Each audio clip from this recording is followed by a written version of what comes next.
nós dividimos pelo menos em 3 subtemas. Primeiro, falando que de fato ser membro de uma igreja, fazer parte de uma membresia, está fundamentado na palavra de Deus, ou seja, é bíblico, tá? E hoje nós veremos os outros 2. Ser membro da igreja é vital, tá? E ser membro de uma igreja não é opcional. Então nós vamos partir exatamente daí. Quero que você abra sua Bíblia lá em Efésios capítulo 4. Eu vou ler alguns textos ao longo desse estudo com vocês. Mas nós vamos falar agora do item 2, tá? Ser membro de uma igreja é vital. Então, como eu falei, a membresia da igreja é algo bíblico, estabelecido por aquele que é o Senhor da igreja, que é o cabeça da igreja. Mas ela não é apenas bíblica, não tem como isso ser o fundamento, a própria Escritura, mas também é vital. E em Efésios 4, 11 e 12, que inclusive é um dos temas estão sendo ainda expostos na nossa igreja nos domingos à noite, diz assim: que o Senhor Jesus é aquele que, segundo a sua proporção, ele concedeu benefícios à sua igreja. E dentre esses presentes que ele concedeu à sua igreja, ele diz que no verso 11, ele diz que ele concedeu uns para apóstolos, outros para profetas, outros para evangelistas, outros para pastores e mestres, com vistas, e aí a finalidade deste presente que ele deu à igreja, né? Com vistas ao aperfeiçoamento dos santos para o desempenho do seu serviço e para a edificação do quê? Do corpo de Cristo. Então a primeira coisa a entendermos é que de fato o Senhor, ele nos mostra a partir daqui que de fato é vital, não é? É para o nosso desenvolvimento, é para o nosso crescimento, é para o nosso aperfeiçoamento, é para que de fato cheguemos à maturidade. Inclusive no verso número 13, a unidade, ao pleno conhecimento do Filho de Deus, a perfeita varonilidade, à medida da estatura da plenitude de Cristo Jesus. Quando a gente para e pensa então um pouquinho sobre isso, nós vamos entender uma outra coisa quando nós falamos sobre esse elemento de ser membresia é ser vital. Nós lemos aqui nas últimas semanas Mateus capítulo 28, de 18 a 20, quando fala então ali da grande comissão. E ali nós vimos também esse aspecto de ser vital, não é? Do membro de igreja ser algo vital também, mas não com vistas apenas a sua participação no corpo de Cristo, não apenas visando o que Paulo estabelece aqui em Efésios 4, quando ele fala de a maturidade, quando ele fala de desempenho de serviço, quando ele fala para chegarmos à unidade, ou seja, uma unidade de pensamento doutrinário, mas também com vistas até mesmo ao discipulado. E lá em Mateus 18, o Senhor Jesus ele vai nos dizer o quê? Mateus 28, ele vai dizer que a gente precisa fazer o quê? Ir e fazer discípulos. E quando nós estudamos um pouco mais sobre aquilo, em Mateus 28, nós vimos que só existe uma única forma da gente fazer o quê? Da gente cumprir essa ordem do Senhor Jesus. O discipulado, irmãos, ele é feito no âmbito da igreja. Então, é no contexto da igreja que alguém é batizado, é no contexto da igreja que alguém ele faz a sua pública profissão de fé, e é no contexto da igreja que acontece o quê? O discipulado. Junte isso a Efésios capítulo 4, quando ele vai dizer então que ele vai conceder apóstolos, profetas, pastores, mestres. Tudo isso ligado ao ministério do quê? Da palavra. É o ministério da palavra que vai providenciar exatamente o quê? Este discipulado dentro do contexto da igreja local.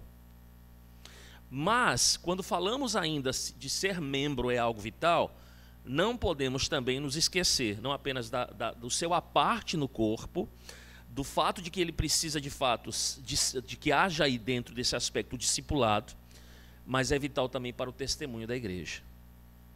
E percebam, irmãos, o que o batismo e quando nós publicamos a nossa fé diante da igreja, o que isso faz?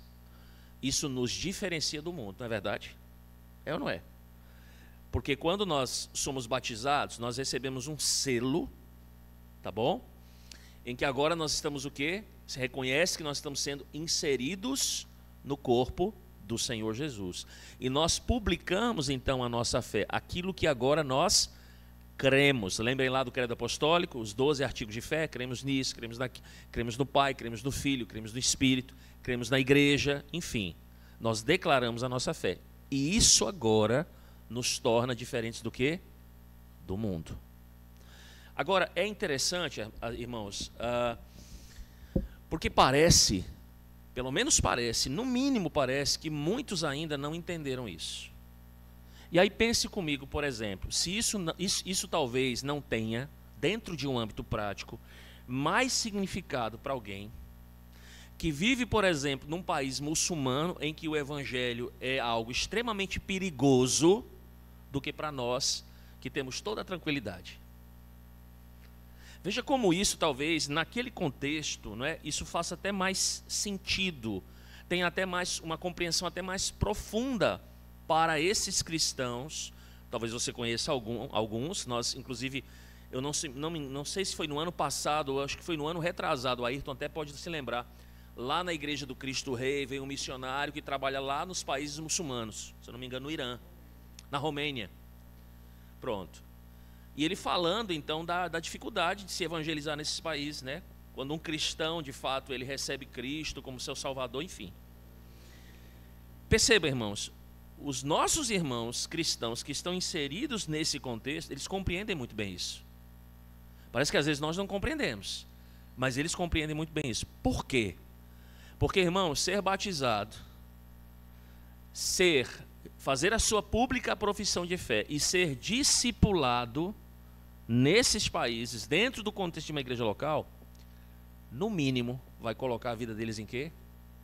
Em risco. Aqui, nossa vida não está em risco. Mas lá, o tempo todo a vida está em risco. Então, parece que eles compreendem isso com um pouco mais de profundidade. Então, ser membro de uma igreja é vital também para esse testemunho. E exatamente cumpre o propósito de Deus lá em Mateus capítulo 28. Ide, façam discípulos, fazei discípulos. Mas vejam, irmãos, é também importante, quando a gente fala desse aspecto vital de ser membro de uma igreja, para o nosso encorajamento na vida cristã e a prestação de contas, que logicamente vem nesse pacote, tá? Por exemplo, se você voltar comigo para Efésios 4, você vai ver que Paulo, ele está dizendo aí o seguinte, que quando Jesus ele ascendeu ao alto, ele levou cativo o cativeiro. A imagem é de o Senhor subindo ao seu santo monte, ele havia descido, guerreado, resgatado o seu povo, está trazendo os guerreiros, os inimigos cativos. E ele está agora distribuindo o quê? Os despojos de guerra entre o seu povo. A imagem, só que isso é aplicado a Cristo. Então, Cristo, ele dá o quê? Dons à igreja. E que presentes ele deu à igreja? Bom, no final do verso 11, começo do verso de número... final do verso 10, na verdade, no começo do verso 11, ele diz então que ele deu pastores, ele deu apóstolos, profetas, evangelistas, pastores, e ele deu mestres à igreja. E ele diz para o que, ou com que finalidade? No verso 12, para que eles fossem amadurecidos, para que eles pudessem desempenhar o seu serviço, e para que o corpo de Cristo pudesse ser o quê? Aperfeiçoado. E percebam que aquilo que ele fala aqui está em consonância exatamente com aquilo que ele fala lá em 2 Timóteo capítulo 3,16, quando ele fala exatamente que toda a escritura é inspirada por Deus, e essa escritura ela tem um fim lucrativo. Qual é? A repreensão, a correção, a educação na justiça, né? Para que todo homem seja o quê? Habilitado para toda boa obra, ele diz lá. Esse treinamento, não é? Para que o homem de Deus ele seja habilitado, ele seja equipado para toda boa obra. Percebem, irmãos? É para isso que serve a igreja. A igreja ela está aqui para ser equipada para toda boa obra. E quando ela é equipada para toda boa obra, ela é encorajada, mas ao mesmo tempo ela também é o quê? Responsabilizada. Então, você como membro de uma igreja, você está equipado pela obra que ele fez em você, para que você produza o quê? Boas obras. E através disso também você encoraje. Encoraje quem? Encoraje os demais, mas ao mesmo tempo você demonstre responsabilidade na igreja local onde você serve. Vou dar um exemplo disso para vocês. A Bíblia vai dizer que o casamento entre os crentes, ele é um casamento que tem que ser no Senhor, não é verdade? E aí a gente começa, por exemplo, esse aspecto do casamento muito antes do casamento. Nós educamos os moços e as moças da igreja para que se casem no Senhor. Nós os preparamos para que eles sejam o que? Nós os equipamos através da palavra de Deus, através da doutrina apostólica, para que eles sejam o que? Bons maridos, maridos bíblicos, para que eles exerçam de fato a sua função de cabeça, e as mulheres preparadas para que sejam de fato mulheres bíblicas, mulheres virtuosas, aquelas que de fato vão auxiliar os seus maridos. Então você com certeza, assim como eu, mas talvez você até mais do que eu, que chegou aqui, está aqui até bem antes do que eu, você certamente já assistiu aqui a muitos casamentos, ou não? Foi ou não foi? Foi. E eu pergunto a vocês, irmãos, quando nós olhamos, por exemplo, para esses casais que foram preparados, olhamos para esses homens que foram preparados para se casarem, para essas moças que foram preparadas para se casarem e se casaram aqui na igreja, esse ato deles não serviu de encorajamento para a igreja, não? Logicamente que sim. Encorajou outros tantos a desejarem essa mesma bênção. O casamento daqueles que já estão casados há muitos anos, está aqui o presbítero Ayrton com 40 anos, o Auriés Leniniette ali com 34 anos de namoro e 33 de casado, não me esqueci, viu? Eles encorajam os demais, irmãos. Vocês foram equipados para esta boa obra também, para se casarem no Senhor e serem casais que abençoam a igreja. E isto encoraja os demais que são recentemente casados e aqueles que querem se casar, para olhando para isso e vendo que esse projeto de Deus não é um projeto falido, mas é algo pelo qual Deus também certamente abençoa a sua igreja, e algo que Deus ordenou. Mas eu pergunto, isso também não envolve responsabilidade, irmãos? Sim. Uma responsabilidade para com Deus em primeiro lugar, porque a Ele prestamos conta e vamos prestar no fim de tudo. Uma responsabilidade nossa de conduzirmos o nosso casamento segundo a vontade dEle. E uma responsabilidade em darmos um bom testemunho para quem? Para os demais. E logicamente que isso envolve o que, irmãos?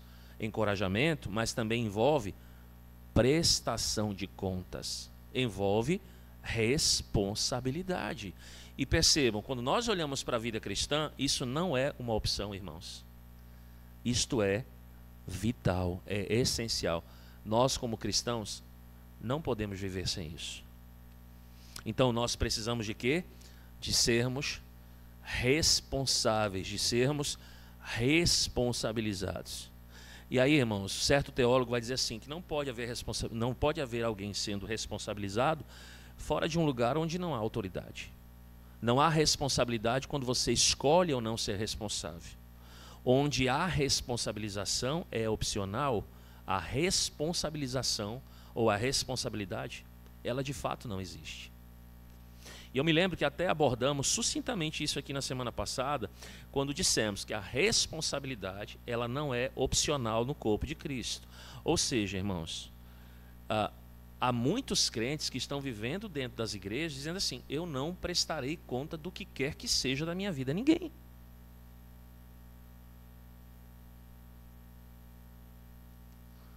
E é impressionante como esse pensamento, ele acaba por se manifestar de forma muito visível e ter um conhecimento público. Então, não foi uma vez, nem foi a última vez, nem será a última vez, nem aqui e nem em uma outra igreja que tem responsabilidade com a palavra de Deus, em que membros vão simplesmente se desligar da igreja porque não querem prestar contas da sua vida. Porque estão às vezes vivendo em adultério e não querem ser responsabilizados por isso, ou porque estão sendo desonestos e porque não querem ser responsabilizados por isso. Aconteceu o quê? Se desligar da igreja sumir do mapa sem dar o quê? Satisfações. É muito fácil ser crente assim.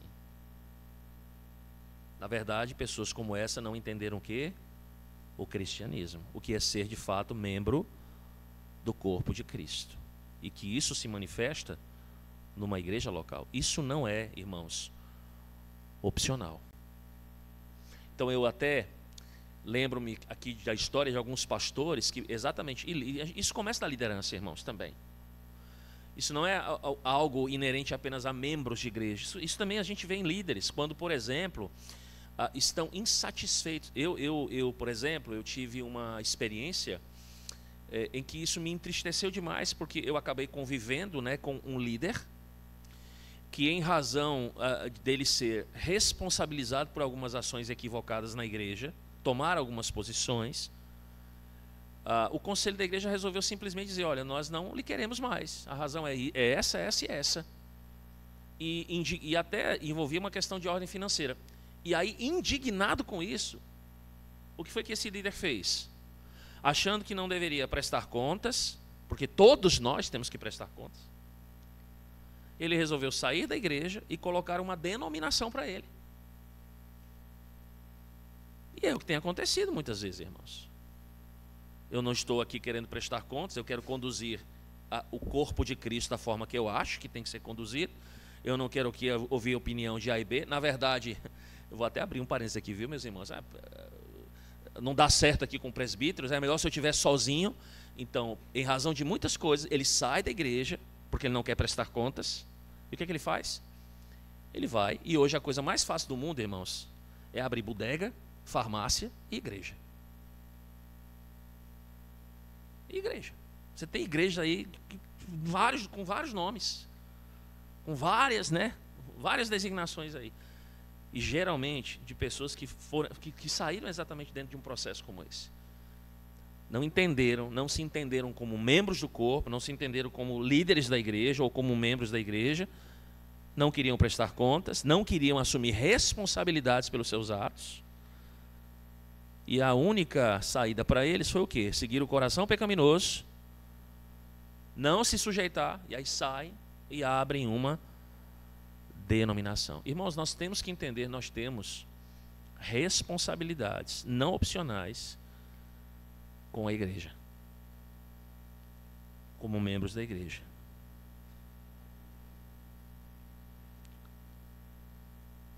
E por isso nós precisamos de bons líderes também.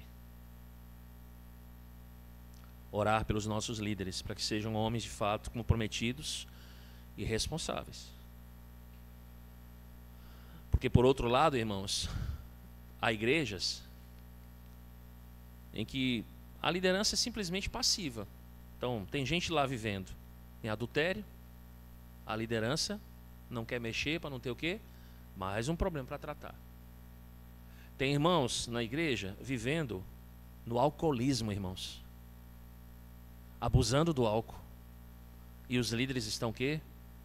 Calados. Tem irmãos disseminando mentiras contra outros irmãos, e a liderança está o quê? Calada. Tem filhos dando um terrível testemunho na sociedade, e os líderes estão o quê? Calados. Irmãos, é necessário responsabilidade, uns com os outros, inclusive. A Bíblia diz que nós temos que confessar os nossos pecados uns aos outros. Irmãos, a melhor coisa e a maior demonstração de amor que nós temos um para com o outro é dizer a verdade um ao outro. Quando for necessário, se eu tiver que chamar o meu irmão e falar a verdade para ele, o que é que eu tenho que fazer? Eu tenho que falar a verdade. E, irmãos, nós temos autoridade para fazer isso. Não porque eu sou um presbítero, não porque eu sou um diácono, não porque eu sou um pastor, um membro de igreja, porque eu sou crente. Eu preciso falar a verdade. Eu preciso mostrar ao meu irmão que há responsabilidades que precisam ser cumpridas. Eu preciso animá-lo, eu preciso exortá-lo, eu preciso admoestá-lo. Não é isso que diz o autor aos Hebreus no capítulo 13, irmãos? Obedeçam, respeitem, em resumo, né? Apreciem, quando ele fala, por exemplo, da membresia para com seus líderes. Mas isso se aplica a todos nós, irmãos. Não há ninguém que não deva ser responsável na igreja de Cristo. Todos devem prestar o quê? Contas.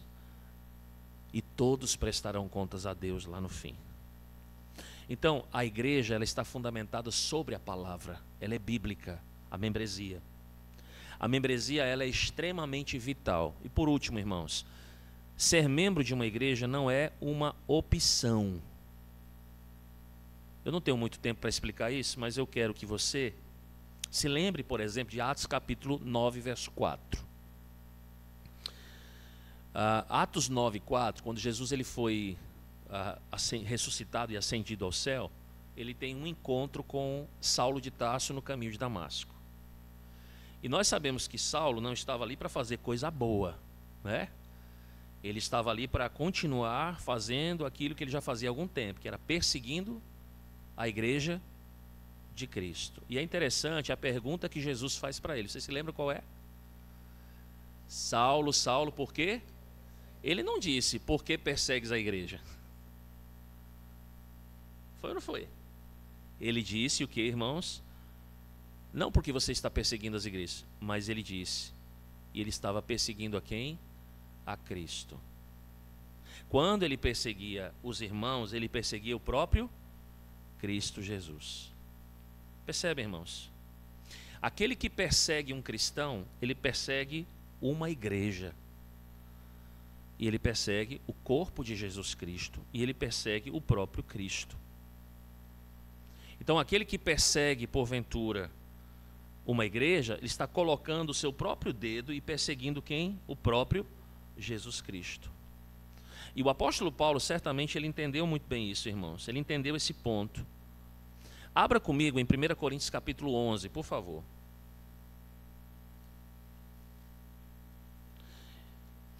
Paulo está falando lá em 1 Coríntios capítulo 11, é um texto que a gente lê aqui todo domingo de ceia, né? E ele vai falar lá sobre a participação da ceia a partir do verso 23, dizendo que ele recebeu do Senhor, aquilo também que ele está entregando à igreja.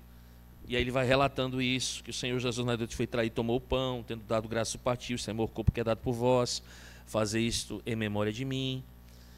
Mas, lá no verso 26, ele diz assim, porque todas as vezes que comes este pão e o cálice anunciará a morte do Senhor até que ele venha. Verso 27. Por isso, aquele que comer o pão ou beber o cálice do Senhor, o que, irmãos? Indignamente será réu do corpo e do sangue. Aí ele vai dizer aqui duas coisas. Examine-se, pois, o homem a si mesmo, e assim coma e beba do quê? Coma do pão e beba do cálice.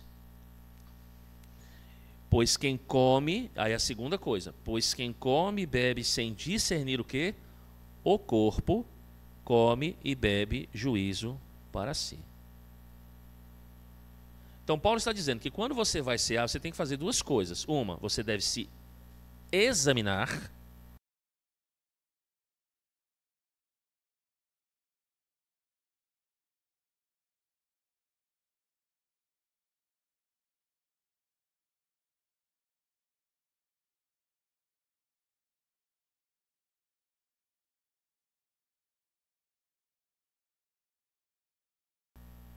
Hein?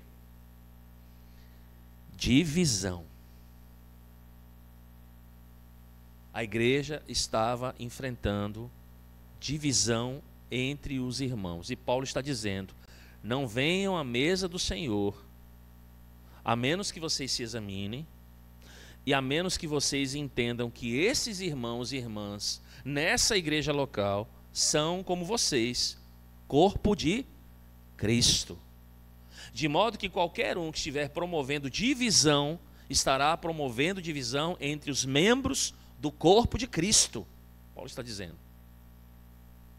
Então, diante desse contexto, irmãos, não é de se admirar que ele diga assim, que você deve se examinar e que você deve discernir o corpo, não tomar a ceia do Senhor.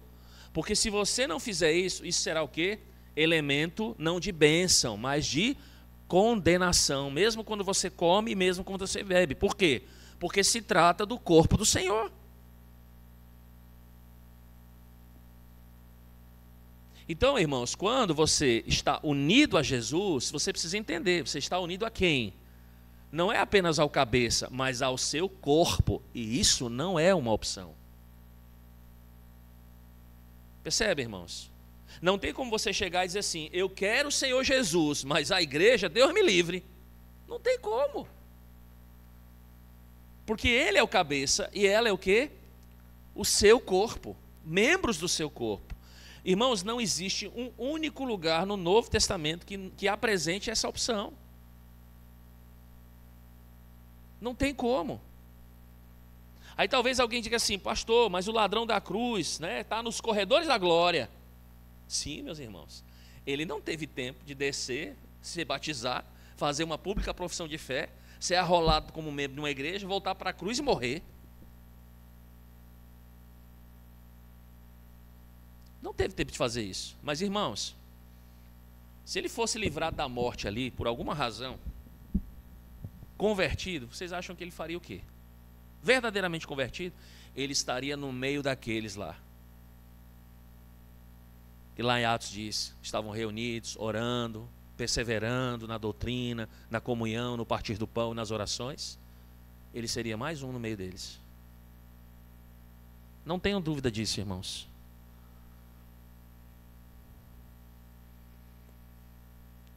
Irmãos, uma coisa é dizermos que ingressar em uma igreja não é a maneira de você ser salvo, de fato não é, de você ser justificado, não é. Outra coisa é dizer que ingressar em uma igreja é opcional. Sabe por quê?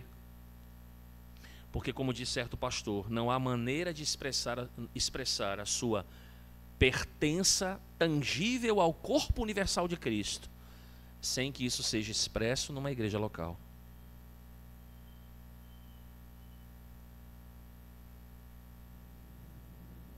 Então não tem como você dizer: eu quero Jesus, eu sou de Jesus, mas eu não quero a igreja. Eu encerro com Apocalipse capítulo 21 e concluo aqui. Abra sua Bíblia ali. Apocalipse capítulo 21. Quando fala então e sobre a nova Jerusalém, a noiva, aquela belamente vestida para o marido. Veja o que ele diz. Então veio, verso 9, um dos 7 anjos que tem as 7 taças cheias dos últimos 7 flagelos, falou comigo dizendo: vem, mostrar-te-ei a noiva, a esposa de quem? Do Cordeiro. E me transportou em espírito até uma grande e elevada montanha, e me mostrou a santa cidade de Jerusalém, que descia do céu, da parte de Deus, a qual tem a glória de Deus, e o seu fulgor era semelhante a uma pedra preciosíssima, como pedra de jaspe cristalina. Tinha grande e alta muralha, 12 portas, junto às portas 12 anjos, e sobre elas nomes inscritos, que são os nomes das 12 tribos dos filhos de Israel. 3 portas se achavam a leste, 3 ao norte, 3 ao sul, 3 ao oeste. A muralha da cidade tinha 12 fundamentos, e estavam sobre estes os 12 nomes dos 12 apóstolos do Cordeiro. E aquele que falava comigo tinha por medida uma vara de ouro para medir a cidade, e as suas portas e a sua muralha. A cidade é quadrangular, de comprimento e largura iguais, e mediu a cidade com vara de até 12.000 estádios, e seu comprimento, largura e altura são iguais. E ele mediu sua muralha, depois a estrutura da muralha no verso 18, depois os fundamentos da muralha, como são adornados, e aí ele vai dizendo e vai relatando tudo isso. A cidade é preciosa, as nações andarão, verso 24, mediante a sua luz, os reis da terra lhe trazem a sua glória, enfim. A noiva, irmãos, lá no começo é a igreja. Esta é a cidade da noiva. A noiva é a igreja. E quem é o marido dela, irmãos? Cristo. Como ele diz, o Cordeiro. Percebe, irmãos? Pode ser muito popular hoje em alguns círculos as pessoas se identificarem como cristãos e ainda rejeitarem qualquer tipo de cristianismo organizado. Mas a Bíblia deixa muito claro, irmãos, que ser cristão envolve identificar-se não apenas com o noivo, mas também com quem? Com a noiva. A membresia da igreja, irmãos, existe finalmente para a glória de Deus. Existe para que o mundo possa ver quem é Deus, observando o que Ele fez na construção da sua igreja, na beleza da sua noiva. E quando tudo estiver dito, e quando tudo estiver feito, com a glória da noiva e do seu noivo em mente, se nós entendemos o Evangelho e compreendemos a palavra de Deus, não há uma outra coisa a fazermos a nos juntarmos a uma igreja de Cristo Jesus. Então a igreja ela é o quê? Bíblica, a igreja ela é vital e a igreja não é opcional. Vamos orar, irmãos. Santo Deus, queremos agradecer, ó Deus, a palavra do Senhor. Uma palavra que nos instrui, ó Deus, acerca do nosso cristianismo. A vida como crentes. O sermos de Cristo, resgatados por Cristo, por um alto preço. Isso envolveu a cruz, o seu derramamento de sangue, o resgate que Ele providenciou das nossas vidas, vencendo todos os seus inimigos e os nossos inimigos na cruz. E nós somos dele. Eu sou do meu amado e meu amado é meu. Mas o Senhor também nos abençoou, nos dando, ó Deus, dons, características, capacidades, ó Deus, deu presentes para a sua igreja, nos chamou com santa vocação para que pudéssemos servi-lo e nos colocou em igrejas locais, nos tornou membros da sua igreja, membros do seu corpo espiritual, mas ao mesmo tempo, ó Deus, visivelmente numa igreja local. E como vimos, ó Deus, nesse estudo, foi Ele quem fez isso. A igreja não é uma invenção do homem, é um projeto de Deus. Ele é o cabeça, a igreja é o seu corpo. Foi Ele que nos instituiu, foi Ele que criou a igreja e nos colocou nela e nos chama a ela para participarmos dela. E nós vemos, ó Deus, que não há um cristão sequer que quando entende a Tua palavra, que quando crê no Senhor e crê na palavra revelada do Senhor, ele de fato, compreendendo isso, não se envolva com a Tua igreja, não participe da Tua igreja local e visível, Senhor. É claro que o coração dele sente esse desejo. Isso é inerente a todo verdadeiro crente, Senhor.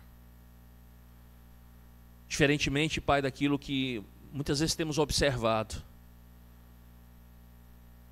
Mas isso faz parte de nós. Isso ajuda, inclusive, a nos definir.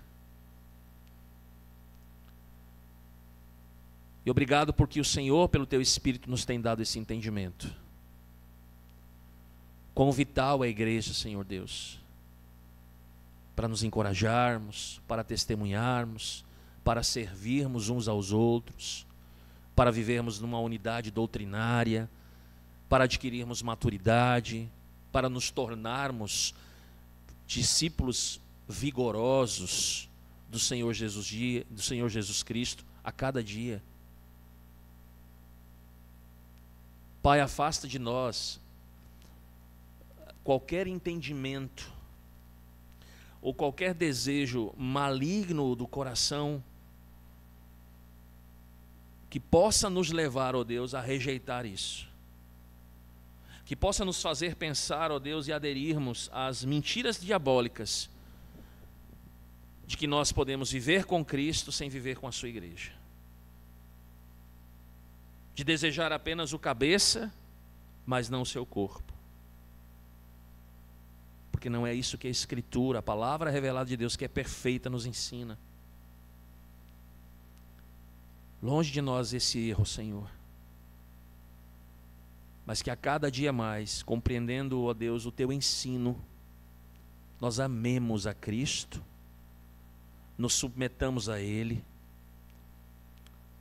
e sejamos, ó Deus, pessoas também que animam, que incentivam, que participam, que servem fervorosamente ao Senhor na igreja, como membros do teu corpo.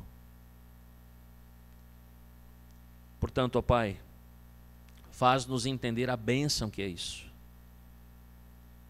Esse grande presente, esta grande graça e misericórdia da tua parte.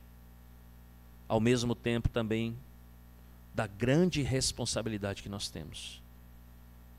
Ajuda-nos a te servir, a te amar, como convém, segundo a tua palavra. Em nome do Senhor Jesus Cristo nós choramos. Amém. Amém. Ficamos de pé, irmãos.